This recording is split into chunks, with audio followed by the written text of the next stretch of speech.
नमस्कार जी।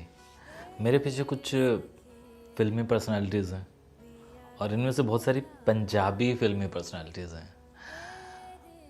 एक वक्त था जब फ़िल्मी दुनिया के अंदर पंजाबी लोगों का बोलबाला था और ये वक्त कब का था? आफ्टर पार्टीशन का। क्योंकि बिफ़ोर पार्टीशन तो लोग आया जाया करते थे और महाराष्ट्र के अंदर ये थी तो दादा साहब फाड़के और जितने भी वहाँ पे लोग थे, भले वो बंगाल के थे या महाराष्ट्र के थे या गुजरात के थे, इन लोगों का बोलबाला था। लेकिन जैसे ही लाहौर की फिल्म इंडस्ट्री में खलबली मची 47 वाली, तो उसके बाद लोग इधर से उधर आने जाने लगे। खानदान च कम करने के बाद लाहौर में कुछ विलन का रोल भी करता रहा, हीरो का भी करता रहा। उसके बाद पार्टीशन हो गया, मैं बॉम्बे आ गया। बॉम्बे च इंडस्ट्री च उस वे जो विलन होंगे थे वो जरा क्रूड टाइप के होंगे थे। तो मैनू इतने आया तो नए नए विलन के रोल मिले तो कुछ प्रोड्यूसर्स को ज़्यादा ही पसंद आया कि भाई विलन जो है ट्रेंड चेंज हो रहा है, जिससे कि एक अच्छा पोशाक पहनने वाला, जरा नरम आवाज़ से बोलने वाला। जाने वाले तो यहाँ से बहुत कम लोग गए, लेकिन जो आने वाले थे वो मैक्सिमम पंजाबी थे। ਤੁਸੀਂ ਘਰ ਵਿੱਚ ਕਿਹੜੀ ਜ਼ੁਬਾਨ ਬੋਲਦੇ ਸੀ? पंजाबी मेरे दिमाग से गल आ गई, मन एक्टर बनना है। ਅੱਛਾ तो मैं किसी गल सुनी नहीं और मेरे को पैसे नहीं से आ गए। 30 रुपये मैं लिटरली 30 रुपये लैके मैं फ्रंट से मेल गड्डी फड़ी ਅੱਛਾ तो बम्बई पहुंच गया। फिर उनके अंदर सिर्फ अदाकार नहीं, एक्टर नहीं, एक्ट्रेसेस भी थी और राइटर्स तो बेशुमार थे। आज भी अगर मुंबई की टी सीरीज़ वाली गली में अगर आप जाते हैं और वहाँ रिचा बिल्डिंग के 3rd फ्लोर पे जाते हैं तो वहाँ पे आपको राइटर फिल्म एसोसिएशन का जो कमरा दिखाई देता है, उसके चुगुर्दे, वो ब्लैक एंड वाइट हस्तियाँ मुस्कुरा रही हैं। उनकी तस्वीरें हैं जिनमें मैं सबसे ज़्यादा याद करता हूँ मंटो को। वो इसीलिए कि हमने ऑलवेज़ उनकी ब्लैक एंड वाइट फ़ोटोग्राफ्स देखी हैं और वहाँ पर सारी की सारी मुझे ब्लैक एंड वाइट दिखती हैं। तो मैं भी जब 2003 में वहाँ पर, क्योंकि उसी बिल्डिंग के अंदर उसी फ्लोर पर ही डायरेक्टर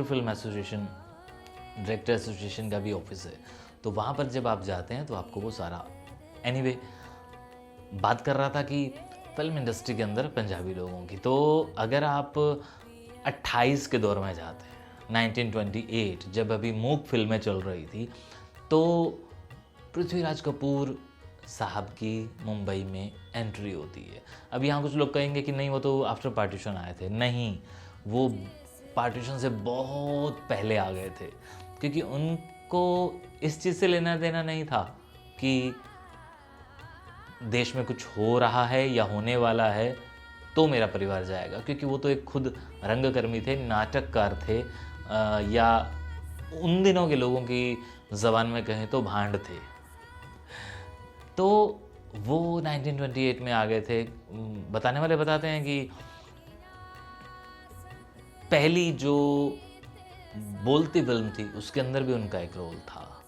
उसके बाद तो चलो हुआ ही, और यहीं से शुरू होता है बाद में पंजाबी लोगों का राज कपूर के साथ जुड़ना।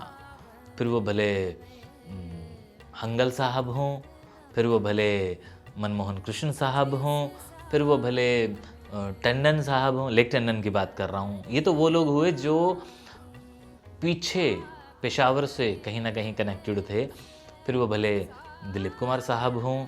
तो इस तरह से इन लोगों का जो वो हुआ कनेक्शन, ये बताता है कि हिंदी फिल्म इंडस्ट्री एक वक्त के अंदर पंजाबी लोगों से भरी हुई थी।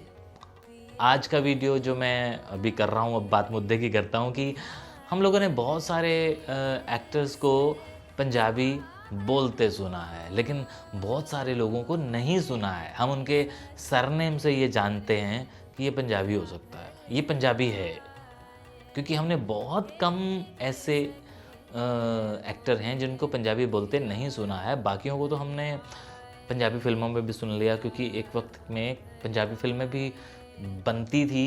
वो ब्लैक एंड वाइट का जब दौर था, तब मैं बात करूं कि जब प्रेम चोपड़ा पंजाबी फिल्म में हीरो बने होंगे, या राजेंद्र कुमार, या धर्मेंद्र का ज़माना था, तो ये सारे लोग भी कहीं ना कहीं पंजाबी फिल्मों में आए थे।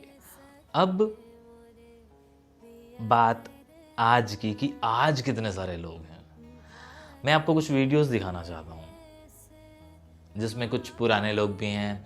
मतलब मैं इस वीडियो में वो सारी चीज़ें नहीं दे सकता जो मेरे दिमाग में हैं।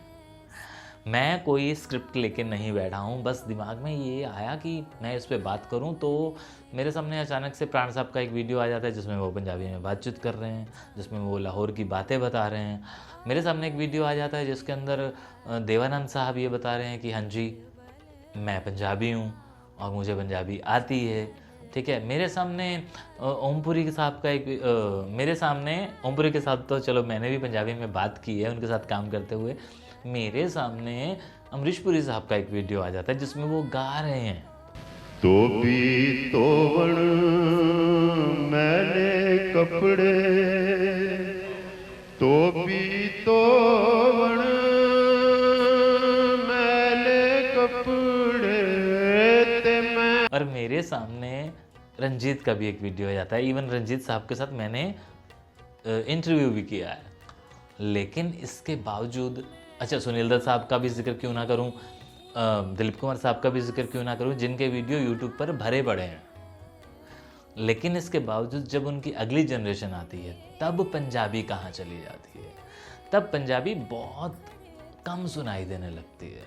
आप लोगों ने बहुत सारे वीडियोस वो देखे होंगे जिसके अंदर जब सनी देओल साहब इलेक्शन लड़ने के लिए पंजाब जाते हैं तो उनकी पंजाबी टूटी फूटी होती है, लेकिन आज 10 साल के बाद उनकी पंजाबी अच्छी हो चुकी है। फिर संजय दत्त जब कहीं पंजाब में जाते हैं तो उनकी पंजाबी बड़ी हिंदी मिक्स पंजाबी होती है, ठीक है। लेकिन ऋषि कपूर जब कहीं बात करते हैं तो वो इंग्लिश, हिंदी और पंजाबियत आती है। लेकिन रणबीर कपूर को कभी किसी ने नहीं सुना है कि वो पंजाबी में कैसे बात करता होगा। तो यही वो बात है कि हाँ, तीसरी चौथी जनरेशन तक आते आते इस ज़बान का क्या हो रहा है। फिर बात करते हैं कि भाई अक्षय कुमार, जो कि हमेशा कपिल शर्मा के शो पर पंजाबी में बड़ी बड़ी बातें करते हैं, लंबी लंबी बातें करते हैं, मीन्स की लंबे टॉक्स करते हैं, जिनकी पंजाबी बड़ी अच्छी है। लेकिन मैंने आज उनको इंस्टाग्राम पे एक मैसेज भेजा था कि भाई आप भाटिया हो, आप कौन से वाले भाटिया हो, क्योंकि जो आप पंजाबी बोलते हो ऐसी वाली पंजाबी भाटियाज नहीं बोलते हैं, तो आप कौन से वाले पंजाबी हो। दुनिया ये कहती है कि आप भी खुद ये कहते हो कि आप इधर पराठे वाली गली दिल्ली में हो, लेकिन आप दिल्ली में कहाँ से आए। कुछ लोग कहते हैं कि आप अमृतसर से दिल्ली आए, लेकिन आप अमृतसर में भी कहाँ से आए। ये मेरी एक पर्सनल एक ख्वाहिश है कि मैं जानूं ताकि मैं व्यूवर्स को बता पाऊँ। तो ये मैंने आज उनको इंस्टा पे एक मैसेज किया, क्योंकि मैं उनको जब देखता हूँ तो मुझे लगता है कि यार उस बंदे के अंदर ना पंजाबी को लेके ना बड़ी कशिश है, वो बड़ा खुश होता है पंजाबी लोगों से मिलके, पंजाबी में बात करके उसको ऐसा लगता है कि हाँ यार, और उसकी पंजाबी सुधरी भी बहुत है। मैं उसको बहुत लंबे अरसे से इस बात को लेके फॉलो कर रहा हूँ। फिर पंजाबी में बड़े सारे लोग हैं, भले सोनू सूद को ले लो। अब सोनू सूद जाहिर सी बात है पंजाब से नहीं है, लेकिन उनकी पंजाबी थोड़ी थोड़ी है, मतलब अच्छी है, वो कोशिश करते हैं। सर्कल सबका है। मेहंदी इसका दिलेर मेहंदी का तो मुझे समझ ही नहीं आता है, दिलेर मेहंदी और मीका साहब का तो, क्योंकि वो लोग तो इधर पंजाब से कोई कनेक्शन ही नहीं था, वो तो पता नहीं कैसे शुरू से ही दूसरी साइड में थे, और वहाँ की पंजाबी यहाँ वाले पंजाबियों के साथ मिलके उनकी अब अच्छी हो गई है। मीका को जब सुनते हैं, है ना, अभी अगर यहाँ के पंजाबियों को सुन लो, जैसे जस्सी हैं या दिलजीत हैं या बाकी भी जितने सिंगर्स हैं, लेकिन अचानक से अगर आप इनके दिलेर मेहंदी के इंटरव्यू सुनते हो तो उनकी हिंदी बड़ी अच्छी है बजाय इन लोगों के। तो वो हिंदी परिवेश में ज़्यादा रहे हैं, हालांकि उन्होंने बताया भी है कि वो गुरुद्वारे में ज़्यादा रहे उन्होंने। बट एनीवे, कुल मिला के ये वीडियो मैं इसीलिए कर रहा था कि बड़ी सारी आज हस्तियाँ याद आ रही थी, बड़ी सारी वीडियो सामने से गुजर रही थी, तो मुझे लगा कि यार पंजाबी लोग आज कहाँ जा रहे हैं। मैं और हरीश भाई जब मेरे ही चैनल पर बैठ कर एक बात करते हैं कि पंजाबी कभी इकट्ठे नहीं हो सकते, पंजाबी बोली मरती जा रही है, या पंजाबी के बड़े सारे जो डायलेक्ट्स हैं वो, या हमारी मुल्तानी या झांगी या डेरे वाली जो भी आप कहते हैं, जैसे सरहद पार कुछ और नाम भी दिया जाता है, लेकिन ये बोलियां जो हैं सारी की सारी, इनके जो एक्चुअली बोलने वाले लोग हैं उनके बाद उनकी जनरेशन क्यों नहीं, ये एक सवाल है। और बड़े सारे वीडियोस में ये सवाल घूम फिर के आता है। तो इस वीडियो में मैं ये इसीलिए कर रहा था, हालांकि ये पार्टीशन से जुड़ा हुआ मेरा वीडियो नहीं है, लेकिन पार्टीशन से जुड़ा हुआ इसीलिए है क्योंकि ये बोलियों की बात कर रहा है, पंजाबी की बात कर रहा है, पंजाबियत की बात कर रहा है। तो क्योंकि मैं फिल्मी बंदा भी हूँ, तो फिल्मी बंदा जब फिल्में देखता है, फिल्मों के बारे में सोचता है, फिल्मों के बारे में पढ़ता है, तो उसे हिस्ट्री दिखाई देती है। और हिस्ट्री में उसे ये दिखाई देता है कि यार पूरी फिल्म इंडस्ट्री पंजाबियों से भरी हुई थी, हालांकि आज भी है, लेकिन वो सारे लोग जो आज हैं वो पंजाबी क्यों भूलते जा रहे हैं। तो पंजाबी अब शायद ना अब कमरों में रह गई है। अब आप कहेंगे कि नहीं भाई दिलजीत ने तो दुनिया में पहुंचा दी है, वो एक अलग टॉपिक है, वो एक अलग मुद्दा है। लेकिन हाँ, ये बात कि हम जो पंजाबी को लेके थोड़े चिंतित हैं, मैं उन लोगों की बात कर रहा हूँ जो मेरा ये वाला वीडियो देख रहे हैं, जिनको ये बड़ी बात चुभती है कि भाई पंजाबी मरती जा रही है, तो वो सोचें कि पंजाबी जा कहाँ रही है। शुक्रिया।